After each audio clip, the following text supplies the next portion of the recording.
तो चलिए आगे बढ़ते हैं हमारे आज के दिन के इस तीसरे वीडियो की तरफ। इसके पहले भी दो वीडियो आज के दिन हम पब्लिश कर चुके हैं। वो दोनों वीडियोस अगर अब तक आपने नहीं देखे तो आप चाहिए तो हमारे चैनल के वीडियो सेक्शन में जाकर उन दोनों वीडियोस को देख सकते हो। 21 अगस्त 2025 या आज की तारीख है, इस बात को भी यहाँ पर आप ध्यान में रखें। तो मार्केट के जो बहुत ही दिग्गज 10 शेयर से, काफ़ी बड़े लेवल्स के शेयर से या काफ़ी बड़े नाम के शेयर से, उनके बारे में बहुत ही बड़ा अपडेट दोस्तों मार्केट में निकल कर आ चुका है। वो अपडेट को देखना काफ़ी इंपॉर्टेंट है। सिर्फ और सिर्फ उन स्टॉक के ऊपर टारगेट आ चुके इसके लिए नहीं, बल्कि कमेंट्री और उनके पीछे का लॉजिक क्या है वो समझना काफ़ी इंपॉर्टेंट है। तो हो सके तो वीडियो के साथ आप यहाँ पर बने रहिएगा। तो पहला स्टॉक जैसे कि आप देख सकते हो, बजाज फिनसर्व के बारे में एक बहुत ही रिपोर्ट आता हुआ मार्केट में नजर आएगा जेफरीज की तरफ से। सबसे पहले इनका जो रेटिंग इस स्टॉक के ऊपर है वो बाय का है और टारगेट प्राइस भी 2420 का बजाज फिनसर्व के ऊपर देके रखा है। ठीक है, नाम ठीक से पढ़ना, कंफ्यूज मत होना। तो अभी का प्राइस के हिसाब से, क्लोजिंग प्राइस के हिसाब से टारगेट थोड़ा ऊपर की तरफ का नजर आएगा, लेकिन बहुत जरूरी है कि इसके पीछे के कारण क्या है। मतलब स्टॉक ऊपर जा सकता है तो क्यों जा सकता है? तो सबसे पहले लो इंटरेस्ट रेट जो है वो कहीं ना कहीं इस स्टॉक के लिए, इस कंपनी के लिए पॉजिटिव तरह काम कर सकते हैं। मतलब यहाँ पर एक सकारात्मक भूमिका की तरह यहाँ पर काम करते हुए नजर आ सकते हैं। इसके अलावा और भी कुछ कारणों की अगर हम बात करें तो यहाँ पर आप देख सकते हो एक काफ़ी मजबूत ग्रोथ इनका जो बजाज एलियांस लाइफ इंश्योरेंस है और बजाज एलियांस जनरल इंश्योरेंस है, इसमें जो ग्रोथ देखने को मिल रही है काफ़ी अच्छी वाली। ये भी एक इसके पीछे का कारण है कि स्टॉक में काफ़ी बढ़िया तेजी आ सकती है, बिकॉज ये दोनों कंपनियां अभी भी अनलिस्टेड है और इसी के अंदर काम करती हुई आपको नजर आएगी। जब तक ये लिस्ट होती नहीं है मार्केट में तब तक ऑब्वियस सी बात है इनका सेपरेट कोई स्टॉक आपको नजर नहीं आएगा। तो इनमें जो भी पॉजिटिव नेगेटिव रिएक्शन होगी उसका इंपैक्ट आपको बजाज फिनसर्व में ही देखने को मिलेगा। ठीक है, उसके अलावा नए बिजनेस की बात करें, जैसे म्यूचुअल फंड की बात करें, हेल्थ केयर की बात करें, टेक्निकल वेंचर्स की बात करें, ये भी कहीं ना कहीं फ्यूचर ग्रोथ में बहुत ही अच्छा खासा एडिशन करते हुए यहाँ पर नजर आ रहे हैं। तो ये भी एक कारण है। अलायंस की एग्जिट और जियो का फाइनेंशियल एंट्री कहीं ना कहीं यहाँ पर बहुत बड़ा इंपैक्ट नहीं करेगा। आपको याद होगा जियो फाइनेंशियल्स का जो जॉइंट वेंचर हुआ था अलायंस के साथ, उसका जो पर्टिकुलर एक मिक्सचर है वो इस कंपनी को कोई बहुत हर्ट नहीं करेगा। ये भी एक पॉजिटिव चीज की तरह यहाँ पर लिया गया है। उसके अलावा इनका जो मेन अर्निंग है जिसको हम बोलते हैं कोर अर्निंग, जहाँ से सबसे ज़्यादा और सबसे महत्वपूर्ण कमाई मेन बिजनेस से होती है, वो भी एक्सपेक्ट किया जा रहा है कि ग्रो होगा 22% CAGR से। तो ये बहुत सारी चीज़ें आपको देखने को मिलेगी काफ़ी पॉजिटिव इस कंपनी के बारे में। इसके वजह से यहाँ पर एक बहुत ही बढ़िया मैसेज निकल कर आ रहा है कि ये वाला स्टॉक एक मैराथन रनर आपको नजर आएगा, जो लॉन्ग टर्म के लिए काफ़ी बढ़िया स्टॉक यहाँ पर देखने को मिलेगा।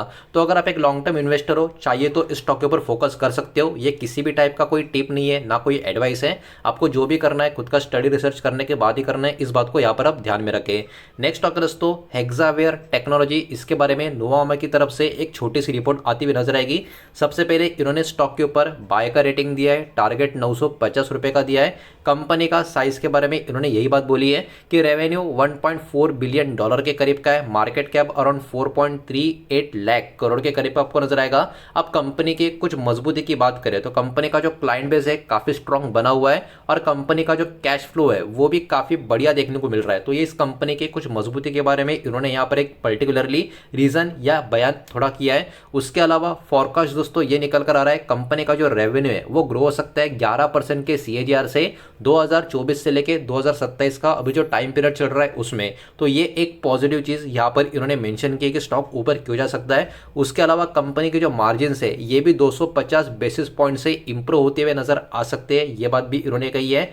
एबिट की बात करें या एबिडा की बात करें, ये भी ग्रो हो सकता है लगभग 19% के CAGR से और अर्निंग पर शेयर 18% का CAGR से ग्रो हो सकता है। ये चीज भी दोस्तों यहाँ पर इन्होंने पर्टिकुलरली मेंशन करके रखी है। तो इनका मैसेज इस पर्टिकुलर स्टॉक के बारे में एकदम क्लियर है कि ये कहीं ना कहीं काफी बढ़िया परफॉर्म कर सकता है। आप देख सकते हो better than large cap IT companies. Large cap IT companies मतलब क्या? TCS का नाम यहाँ पर आता है, उसके अलावा इन्फोसिस जैसे कंपनी का नाम यहाँ पर आता है। तो ये जो बड़े दिग्गज IT कंपनी है उससे भी बेटर परफॉर्म ये कर सकता है आने वाले समय में। ये पर्टिकुलर बयानबाजी यहाँ पर इस रिपोर्ट में निकल कर आ रही है, तो चाहिए तो इसके पर भी आप ध्यान दे सकते हो। नेक्स्ट पर्टिकुलर स्टॉक्स की बात करें तो इसमें दो स्टॉक है, टेंशन मत लेना, मैं नाम भी आपको बताऊंगा। लेकिन यहाँ पर HSBC ने एग्री इनपुट्स के ऊपर कुछ बातें कही है जिसमें पेस्टिसाइड्स और केमिकल से कनेक्टेड कुछ स्टॉक आपको देखने को मिलेंगे। अब इसमें कौन से वो स्टॉक होंगे ये सारी चीजें यहाँ पर मैं आपको बताने वाला हूँ।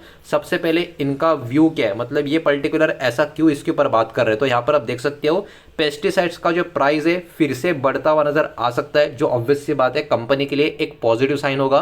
उसके अलावा चाइना का जो पॉलिसी है वो भी अभी पॉजिटिव नजर आ रहा है, तो यहाँ पर जो इंडिकेशन है इंडिकेशन काफी पॉजिटिव है। अब इन्होंने HSBC ने इस इंडस्ट्री के कुछ शेयर्स के ऊपर अपना ओपिनियन क्या दिया है, तो इन्होंने एक्चुअली बाय रेटिंग देके रखी है। यूपीएल के लिए 775 का टारगेट है, धनुका एग्रीटेक के ऊपर 1850 का टारगेट है और ये बाय रेटिंग में शामिल है।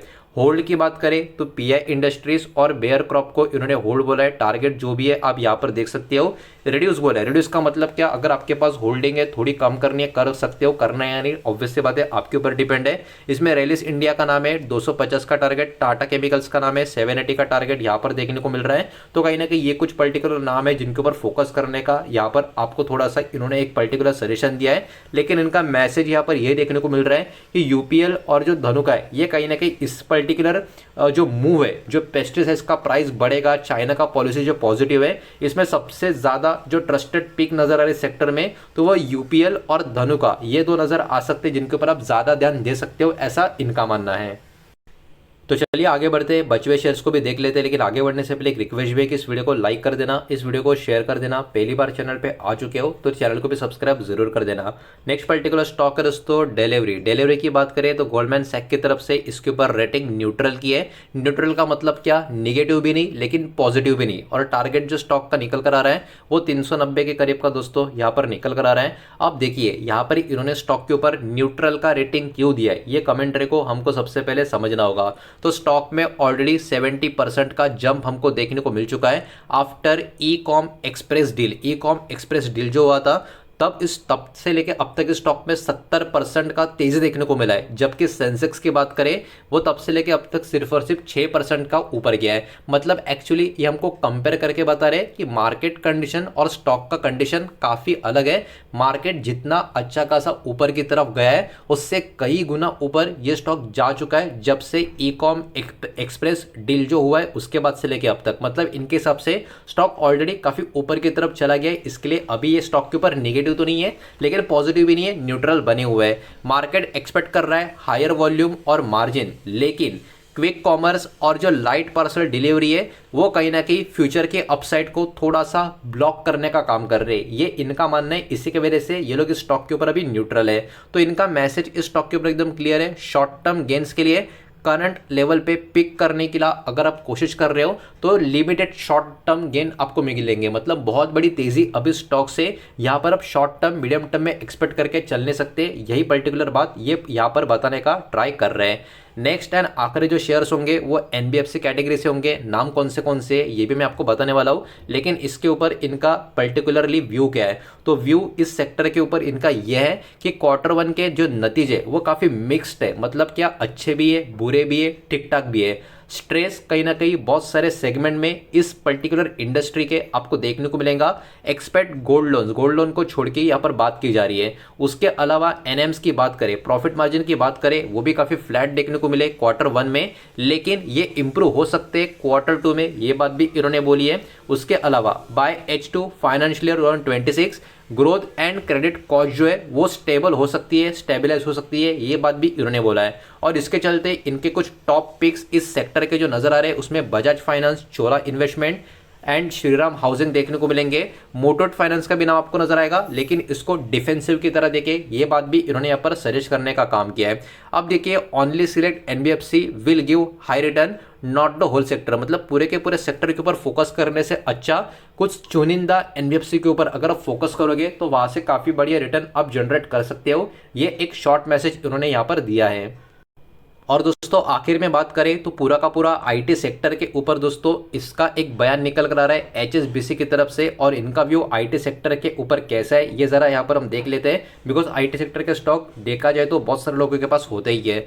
तो यहाँ पर अगर हम देखें US company are doing well, लेकिन इंडियन कंपनी का जो आईटी का ग्रोथ है वो अब क्या हो चुका है, वो अब काफी स्लो हो चुका है। मतलब यहाँ पर जो ग्रोथ का प्रोबेबिलिटी एंड पॉसिबिलिटी इंडिया का है काफी कम देखने को मिल रहा है, ये बात यहाँ पर ये बताना चाहते हैं। उसके अलावा थोड़ी सी वीकनेस स्ट्रक्चरली यहाँ पर आपको देखने को मिलेगी, जैसे कि प्रोडक्टिविटी को इंप्रूव करना, उसके अलावा जीसीसी का जो लॉस है मार्केट का उसको इंप्रूव करना। तो यहाँ पर ये थोड़ा सा प्रॉब्लमेटिक सिनेरियो आईटी इंडस्ट्री के शेयर्स में हमको देखने को मिल सकता है। Some weakness is cyclical so recovery is possible over time. मतलब अभी जो बोलते हैं ना साइकिल चल रहा है मार्केट में, तो कभी कभी ये होते रहता है, और अभी जो ये साइकिल चल रहा है वीकनेस का, ये आने वाले समय में फिर से एक रिकवरी कराएगा। लेकिन अभी का टाइम आईटी इंडस्ट्री के लिए इतना प्रॉमिसिंग नहीं है, इंडियन आईटी इंडस्ट्री के लिए, ये बात इन्होंने बोली है। तो इनका मैसेज यहाँ पर एकदम क्लियर है कि आईटी स्टॉक अभी थोड़े खतरे वाले लग रहे हैं, मतलब थोड़े से खतरनाक रिस्की लग रहे हैं। Better to build position slowly and carefully. अगर आपको आईटी स्टॉक में पोजीशन बनानी ही है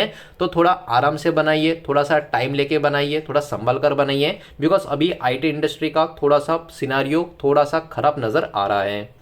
तो दोस्तों यही थे वो सारे के सारे शेयर जिनके बारे में मार्केट में बहुत सारी अपडेट निकल कर आ रही थी, तो सोचा आपके सामने इसको प्रेजेंट करके बताओ। और ये जो मैंने अभी बताया, हो सके तो आप भी इसको अच्छे से ध्यान से स्टडी करें, कोई जल्दबाजी ना करें, मार्केट सबको हमेशा मौका देते रहता है। उम्मीद करता हूँ वीडियो समझ आया होगा, पसंद आया होगा।